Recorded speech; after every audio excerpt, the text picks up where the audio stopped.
প্ৰতি বছৰে 20 জুন তাৰিখটো সমগ্ৰ অসম জুৰি বিষ্ণু ৰাভা দিৱস হিচাপে শ্ৰদ্ধাৰে পালন কৰা হয়। বিষ্ণু ৰাভাদেৱ কেৱল এজন ব্যক্তিয়ে নাছিল, তেওঁ আছিল এটা সম্পূৰ্ণ অনুষ্ঠান। তেওঁৰ নৃত্য আৰু সাংস্কৃতিক প্ৰতিভাত মুগ্ধ হৈ সেই সময়ত ভাৰতৰ ৰাষ্ট্ৰপতি ডক্টৰ সৰ্বপল্লী ৰাধাকৃষ্ণদেৱে তেওঁক কলাগুৰু উপাধিৰে বিভূষিত কৰিছিল।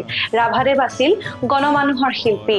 হাল যাৰ মাটি তাৰ এই নীতিৰে তেওঁ শ্ৰমিক আৰু কৃষকসকলক একত্ৰিত কৰিছিল।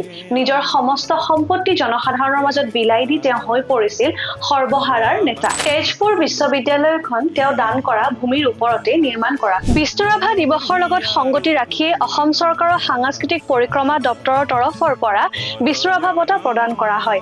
এই বৰ্ষত এই বঁটা লাভ কৰিছে মাণিক বৰবায়ন আৰু মধুসূদন দাসদেৱে। বিষ্ণু ৰাভা দিৱস কেৱল এক আনুষ্ঠানিক শ্ৰদ্ধাঞ্জলি নহয়, বৰ্তমানৰ প্ৰেক্ষাপটত তেওঁৰ সাম্যবাদী চিন্তা, সমাজক একত্ৰিত কৰাৰ প্ৰয়াস আৰু তেওঁৰ কলা সংস্কৃতিৰ চৰ্চাক নতুন প্ৰজন্মৰ মাজলৈ লৈ যোৱাই হৈছে এই দিৱসৰ প্ৰকৃত তাৎপৰ্য।